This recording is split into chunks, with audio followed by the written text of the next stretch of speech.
my distinct honor to introduce Dr. Rebecca Blank as our speaker for this evening. Dr. Blank's experience blends a knowledge of economics with a history of leading through innovation, and a background as an educator and a researcher.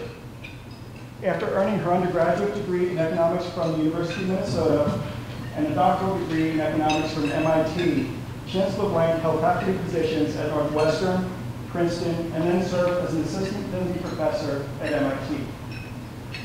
She also served as Dean and Professor of Public Policy and Economics in the Gerald R. Ford School of Public Policy at the University of Michigan. And in her role as Dean, she launched a number of innovative programs such as interdisciplinary graduate programming and undergraduate public policy major. In July of 2013, we welcomed Dr. Blank to UW-Madison as our Chancellor. When she took the position, she highlighted two important agendas that Delta shares with her. The first is providing the next generation of individuals with skills necessary to succeed in the world's changing economy. And the second was maintaining UW-Madison's position as a leader in innovation and research, and now they have in teaching innovation as well. Over the course of her distinguished career, Chancellor Blank has provided direction and leadership at the highest levels of public service and higher education. And it's so with great honor that I welcome Chancellor Blank to the podium. Chancellor Rebecca Blank. Thank you very much for inviting me. And Don, thank you for that introduction, which was probably a little too long for everyone. But I do want to thank Don and the rest of the Delta team under the leadership of Steve Ackerman, Trina McMahon, Bob Matthew, who really have made the University of Wisconsin a leader in STEM faculty training. And that was something, quite honestly, I knew nothing about when I took this job. And I've been delighted to learn more about the many things that we're doing here on campus to enhance teaching abilities of students before they're out there as junior faculty and sort of thrown into a whole bunch of courses and have to perform. The commitment to how we prepare faculty to teach in the STEM fields with an emphasis on connecting students from a diverse array of backgrounds has meant that faculty teach better and students learn more, both on this campus as well as on all the campuses up there that you're all going to go to and work with. Now, I know that some of you tonight are participating in the Delta program, but I'm assuming that everyone came in part because they have an interest and a dedication to teaching and to nurturing a campus environment where teaching is valued and people learn how to do it better. For anyone who values teaching and wants to do it well, this is really a great program for what I've certainly heard about it. And I hope that you learn to become both a better communicator, a better educator, and I can tell you that teaching well spills over into all sorts of future skills that you will have, and that, you know, I don't teach in the classroom very much. I'm a very bad person to ask to come give this talk, because it's been more than a few years since I was last in a formal classroom. But I do feel like I teach every day when I am out giving talks to the Rotary, when I'm talking to people around the state, when I'm talking to our alumni, the sort of communication skills about how do you talk about some really important things that have a lot of inside knowledge and technical skill to them to groups of lay people that get them to understand and get excited about the things that happen here on the UW campus. You know, that's an important part of my job. And if you can teach well, you can almost surely do that type of job also.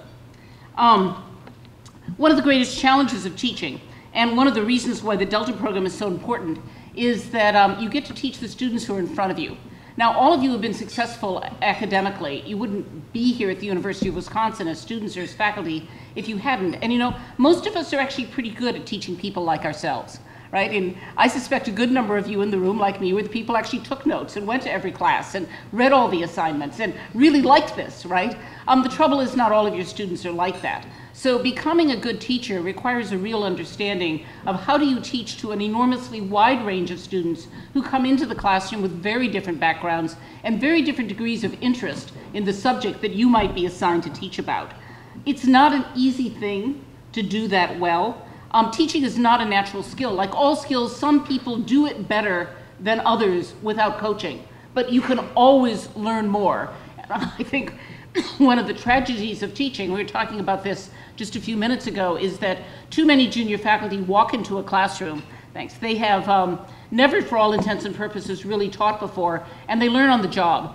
And if you have good natural skills and certain amounts of EQ, you might get better. But for an awful lot of people, they don't get better because they have no formal training.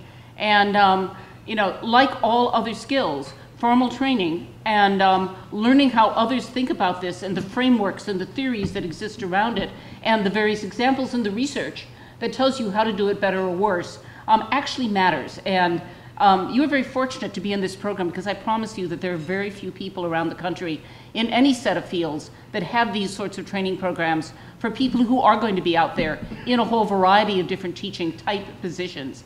And so I'm delighted to have this here at UW. I want to talk a little bit tonight about why teaching matters, why it matters to the university, and why I hope it might matter to you as an individual. So why it matters to the university. Providing an outstanding education to our students is obviously one of the core missions of a place like the University of Wisconsin. But the attention to educational issues is particularly high right now in the public space. And the discussion of what do teachers do, what do faculty do, what should they be doing, how much does it cost, all of that is right at the center of a lot of public attention. Undergraduate enrollment in this campus has actually increased a little bit, not a huge amount, a little bit over the last 10 years. But the number of students in the state of Wisconsin graduating from high school has actually declined over the last 10 years. That creates a challenge for us as an in-state university that have real obligations to educate students here in the state. And we've worked hard to keep our applications among in-state undergraduates strong, and they've been flat. That may not sound good to you, but if you look at the trend in high school graduates, a flat level of applications to us actually means we've been working hard to keep those applications up. Our applications from outside the state have been soaring. We're something of a hot school. Every year we get more and more outside the state applications. That means your likelihood of getting admitted from out of state is much lower than your likelihood of being admitted from in-state. So we're still finalizing our numbers, but this year's freshman class is likely to be either the second or the third largest in history. Now, at the same time as enrollment has grown, we've also become a little bit more diverse. Not as diverse as places that are in states like Florida, Texas, and California, but more diverse than Wisconsin has historically been.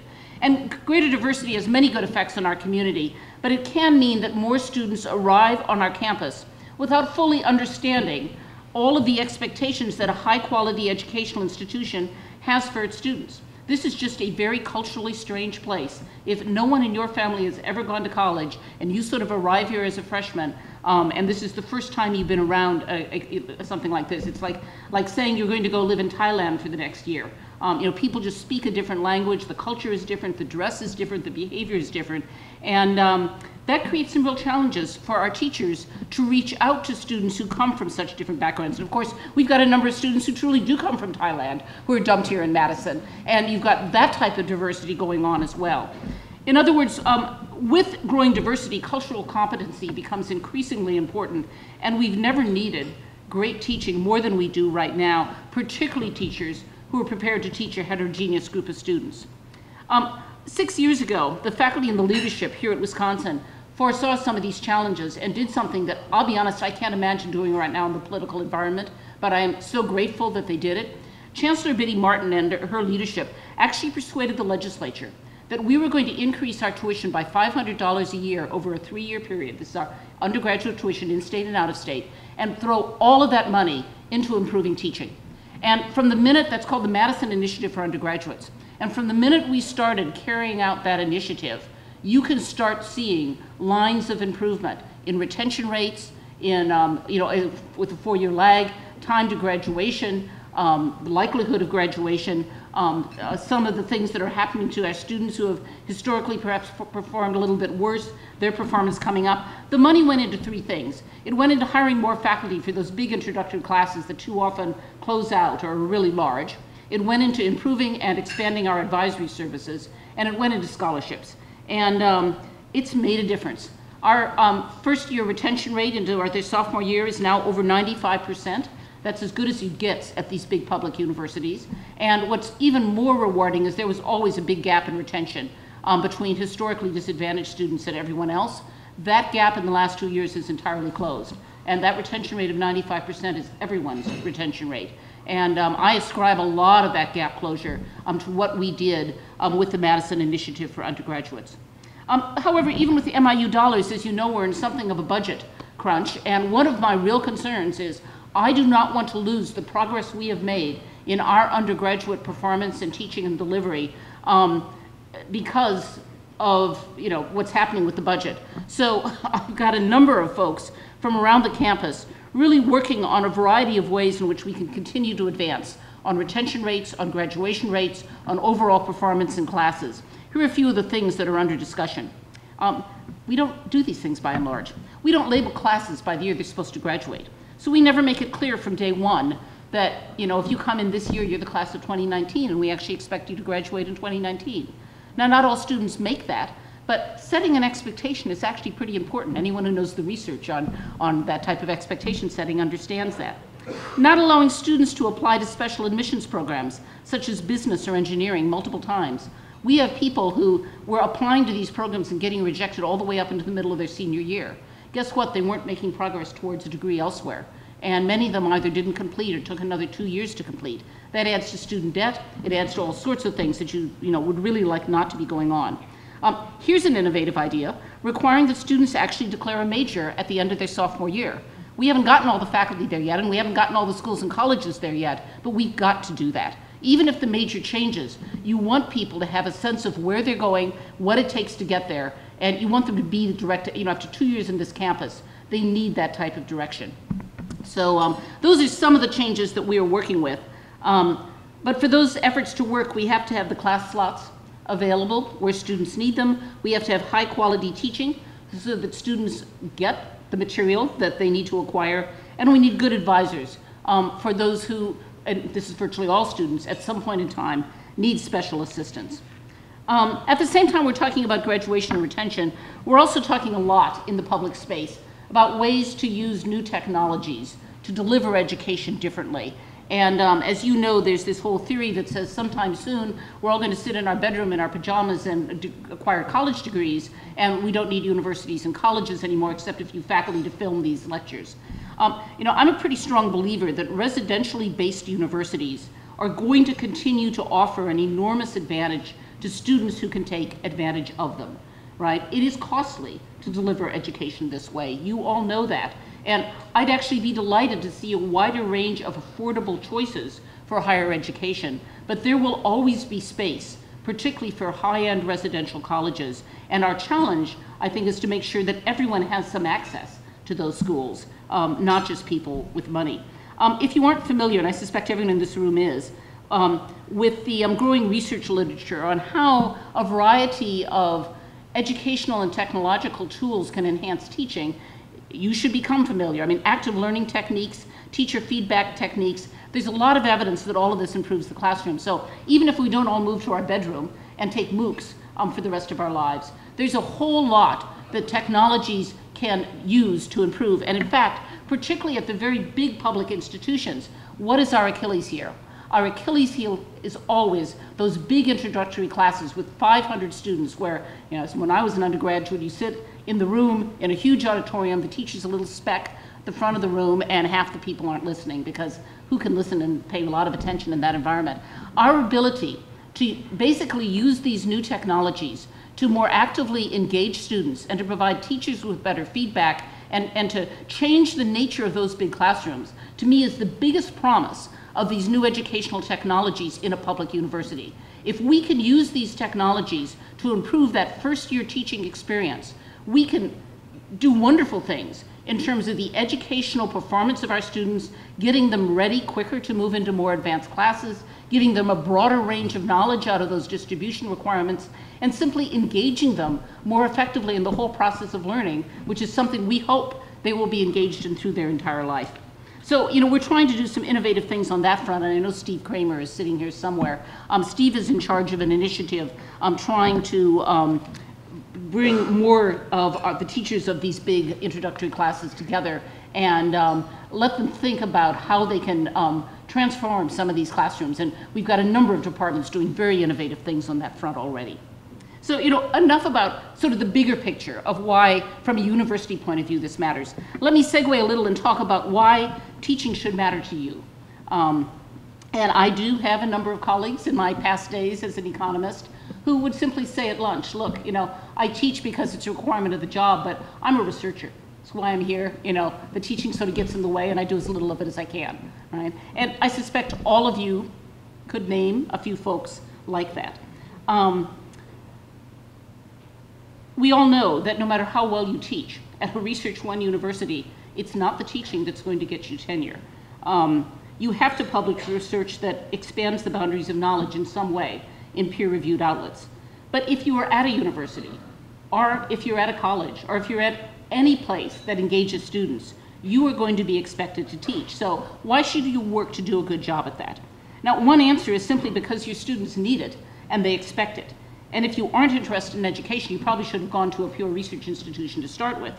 But there's a wonderful scene in A Man for All Seasons, which Sir Thomas More advises a young monk named Richard Rich to become a teacher. And if you know the story of A Man for All Seasons, Richard Rich is a very ambitious man who ultimately is one of the people who takes down Sir Thomas More and gets him killed. But Rich hungers for recognition, he hungers for power. And Thomas More advises him to become a teacher. And on giving that advice, Rich cries out, but if I'm a good teacher, who will know? You know, what's the point of that? There's no fame and riches there. And More replies, who will know? You, your pupils, your friends, God, not a bad public, that. When you're face to face with students in the classroom, you have to take this job seriously if you're going to deliver on, my sense was always on simply what I was here for. Your students will know if you don't teach well. You will know if you don't teach well. And even if nobody else notices, that's actually an important audience. Now, any teacher knows that there is actually an enormous reward to being part of that moment where you see the light bulb go off, where one of your students actually gets it, or where someone who's sort of been lounging in the back of the room suddenly sits up straight and starts engaging in the conversation. I mean, there is nothing more fun than when you're teaching and you're all focused on an issue and suddenly, the whole classroom, and this usually works only in classes of 25 or less, is leaning forward as engaged in the discussion and is clearly, all thinking about this problem and where it's going to take them. That is incredibly rewarding and incredibly fun. And if you can do that, you can actually occasionally make that happen. There will be enormous satisfaction that comes from it. You can and will learn from your students. Developing ways to explain complex ideas will deepen your knowledge of your subject area to an extent that might surprise you. I know that I'm not the only person who volunteered to teach an undergraduate course in an area where I wanted to be sure that I knew the boundaries of the literature a little better than I did. And teaching that course forced me to actually understand that subject area quite a bit more thoroughly. It was a very good commitment device. And gives you the ability to explain those subjects to broader groups of non-experts. As students, I must say, particularly in a high-quality school, the top end of the classes here, beyond just being forced to know more about your own subject, the students will surprise you, and every so often a student will come up and say something, and you'll say, wow, he's right, the theory is wrong, or what I was talking about really missed this, or, I know someone really on the cutting edge of economics who's working on this, and, he was one, this guy's thinking about the same thing, and that's exciting too, when you uncover those sorts of students, and can work with them in a classroom and mentor them a little, and maybe move them along doing some things with their life that uses that intellectual ability. I've already mentioned the fact that public speaking is an incredibly important skill, and learning how to teach well is invaluable to anyone, not just who teaches, but who gives seminars, who gives presentations. As you become more senior in your field, you're often asked to comment on issues, become a thought leader in your department, or in your discipline, or in your school. And teaching is a form of public speaking. It's a form of learning how to act on your feet, how to put coherent thoughts together, how to frame coherent sentences, and that's a really valuable experience, and even more so, beyond just what you say, the collaborative process of teaching. As I look out and read the faces and try to figure out, did what I just said come across? Do I need to say it again? How do I respond to feedback? So that, teaching is not something that's set here in a set of notes. Teaching should be something that shifts with every class as you go into it, even if you're teaching the same subject, because different classes will respond differently. And that collaborative process of shaping what you are teaching about and how the issues get discussed and how it varies between you as the teacher and this particular class is one of the more fun and interesting aspects of teaching. And anyone who's taught the same class multiple times to different groups of students knows how different classes feel. They have personalities, and those personalities shape your teaching just as your teaching can shape the class. So, I've never been able to explain to those who don't teach just how much energy teaching can take. For a number of years, I taught the big introductory economics class of 350 to 500 students, depending on the semester. And I have to say, you're projecting your voice, reading the responses in the crowd, adapting to those responses, working to get students' attention. This before there was any technology other than pulled on board and, a piece of chalk. Communicating class material. I always left those classes sweaty and hungry. And some of you who've done this will understand that. And whenever someone says to me, teaching, how hard is that? I always think back to those classes and say, you don't have a clue, do you? For a lot of beginning teachers, the focus is on projecting confidence and on credibility. And that is important, particularly for people who look a lot like their students in age. But I want you to consider one other key trait of great teachers, and it's not just projecting confidence, it's also projecting humility. Teachers who are humble can acknowledge when a lesson isn't working well. They can say, let's come up with a different way to look at this problem. They understand that's not a failure. Teachers who are humble don't mind approaching colleagues to ask if they'd be interested in exchanging syllabi or policy statements or assignments or just giving each other honest feedback. And most important of all, teachers who are humble are willing to give what I think is one of the most important responses you can occasionally give someone in the classroom. I don't know. One of the most important things you can communicate with students is that you are a student too, that learning is a lifelong adventure, and that there are always questions to which we currently do not know the answers. That's what motivates academic research, and that's what pulls people in, trying to find answers to questions that have not yet been answered. So when I speak to UW alumni, I often hear wonderful stories about a particularly memorable teacher who inspired and changed them and made them think. Teachers whose influence have continued to shape their lives for decades afterwards. Professor Anya Warner in the English department is an example. Anya took a class that was frankly really dull, a class on English syntax, a requirement for a lot of our students. It transformed it so completely that today students are lined up trying to get in. Anya says she enjoys teaching undergraduates because they're at a stage in their lives where they can experiment, open their minds. My experience is always undergraduates are more fearless than graduate students. They'll ask almost any question and go almost anywhere that you lead them. That can be both good and bad. I always found teaching, both graduate and undergraduate, to be one of the joys of a faculty job. It took me out of my office. It forced me to interact with other people, get me away from the computer. It took me out of my own mind and forced me to think about how other people saw an issue. It made me articulate why the topics that I cared deeply about were important to other people as well. In comparison to my research, which often involved very long and extended projects that took years from idea to publication, teaching provided immediate feedback, immediate rewards, and occasionally immediate frustration. So I hope that you will care about teaching as well, and that you will find it to be a source of joy in your life. I can promise that you never know how much you may be impacting the students in your classroom, even those sitting at the back who don't always appear to be paying attention. Because decades later, those students are going to come back to campus and they're going to find the Chancellor and tell her how much they remember that they learned in a course that they didn't want to take, but which came to interest them anyway because they had such a great teacher. I hope that you were one of those teachers. Thank you very much.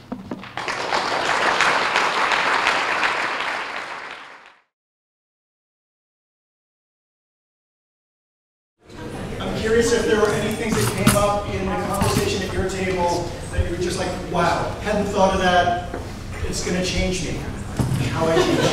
This lovely man over here pointed out that maybe we could get more participation in professional development for teaching with graduate students if you could incentivize it something. For example, instead of a senior TA being the amount of times you've taught, have it be the amount of professional development things you've gone through. Great. Thank you. Interesting idea there. Incentivizing TA positions. Other ideas? So I'll make a little plug for the microbiology graduate program on campus. We talked about how it's unique in that so the students are actually required to do some kind of professional development activity. So Kim, who's sitting here, is about to graduate soon as a PhD in microbiology, and she did the Delta internship and certificate program as her professional development requirement. So in that case, it's formalized in the graduate program that you're in. So those of you who aren't in microbiology, which is probably many of you, You could go back to your faculty and advocate for that as something, at least to help the people coming after you, as maybe something that could be added to the graduate program or substituted for something else that already exists as an option instead of doing something else, for example. Or making your minor be composed of Delta courses, for example. Thank you. Other ideas you'd like to share out? We started talking about the idea of diversity behind teaching and how many people here feel very isolated when they come, whether they're coming with English as a second language, coming from a different culture, not even being from Wisconsin or Madison. And then we moved on to thinking about challenges and how there's a lot of community pressure at this university. A lot of people can feel that way, and how that might affect our teaching, our ability to teach, and what kind of community support would we want, because that's something we have all in common. And so how more can we tap into that idea to help ourselves feel more connected to this community, and then in turn be able to be more effective in the classroom. How about this table?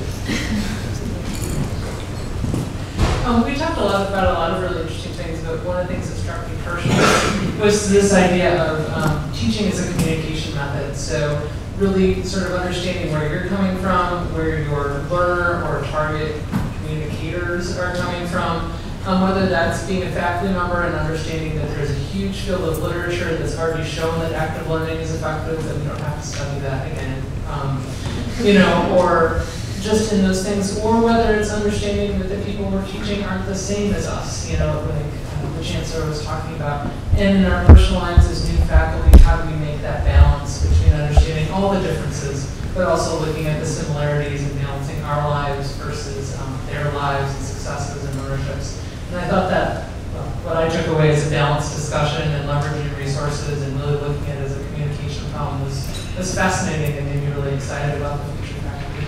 The leveraging resources thing is really important, right? And as part of the community, you have that opportunity to leverage the resources of the people at your table and in the room. Linda, how about your table? Yes, I can share a couple of things we talked about. We got on the topic of sometimes people view teaching as subject as a static thing where the topic stays the same, but we talked about as faculty or teachers, disciplines constantly change, so you have to work on changing the message you're delivering to students. And then we kind of transitioned to, and Chancellor Blank talked about how what we learn as teachers transfers in our workplace, and especially if you go on to a career where you might not be teaching. And so this notion of that there's always change when you get into the workplace. It's not only change in the classroom, but being aware the organization around you might be changing, and that's a normal part of the workplace. So that was one thing. And then one person talked about what makes a good teacher and shared a story of being in middle school when most teachers were focusing on helping students prepare for a college entrance exam and just really on specific problems. But in middle school, this teacher challenged her to really explore what career she might want to go into, not just learning specific facts, and that compassion that teacher showed in helping them think broader and bigger than specific details was really impacted them in their life. So, Thank you. And I was thinking as you were talking that it's really nice to have this group next to us, because I feel very affirmed by all the people. Michelle, how about your table? So at our table, we started with just reading the 6 questions, and we focused on the last one. How do we better convey, adopt the value of teaching within our academic culture? And when folks in my table realized that actually been an exception on this campus in the sense that I've been tenured on the basis of excellence in teaching, not in research, they were curious to know more about that. And the challenge associated with that. And I think one of the things I think is talking about the word adapting or adopting, I'm not quite sure, but both are very critical here. Understanding the culture of the institution where you're going to be developing your career is obviously extremely critical. Another part, I think, is finding ways to bridge the research responsibility it can really change the student life to work in a lab, the undergraduate research scholar program, for example. You know, is it teaching, is it research? It's really both, right? So finding if I don't think we want to have split personalities when you live in one world when it comes to research and another world when it comes to teaching. You need to know who you want to be as you grow up, right? And just go for that person you want to be. Thanks, Michelle. And I'll plug the IDP workshop, Individual Development Plan workshop, to help you figure out who you want to be when you grow up. So, Josh, how about your table? Well, mostly there are other questions. We talked a lot about the challenges of kind of improving teaching, specifically in the context of blended learning or flipped classroom. We talked about the challenges for both the instructor of kind of implementing it, challenges of scalability with these really large classes. Is it possible to do that? And kind of the teaching hours needed, the people needed to make that happen. We also talked about getting students to buy in. It's an additional challenge of these kind of active learning techniques only work if the students believe and are willing to work because they think they're going to be beneficial for them.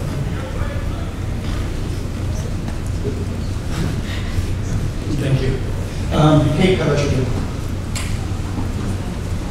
We also ignored the questions.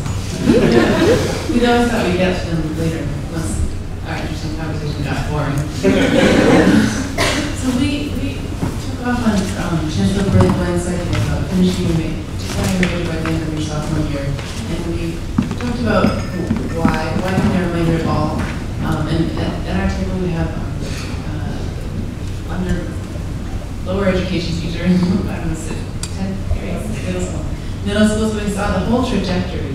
We talked about what are societal expectations for a student coming out of the university? Is it deep knowledge? Is it broad knowledge? What are we trying to instill in our learners? And today it seems students change, or people change professions so many times during their life that one thing that they need to learn, is how to be critical thinkers and how to adapt. Because who knows what professions are going to be available 10 years, 15 years from now. And so it was a pretty agnostic conversation. So when declare a major, why declare a major at all.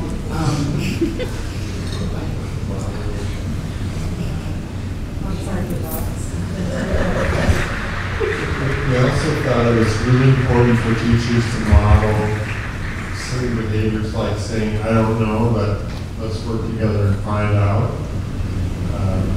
That can foster more inquiry. We talked a little bit about how to incentivize teaching because it seemed to us like the incentive that the Chancellor was encouraging was to feel good about the impact that you were making, but we recognized also that tenure is not based on teaching, so our discussion was about that. And the culture of teaching in different departments, and lecturers versus full professors, and the difference that creates in the culture of the department.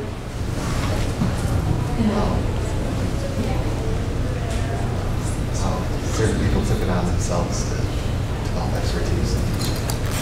Right, and kind of how the development of expertise in teaching in the departments from our table, where we saw excellent teachers, that we saw that as coming as a personal goal that those individuals had. Great, thank you. And from the school, I'm sorry. Thanks. Yeah, we also talked about the fact that tenure is based on research and on teaching.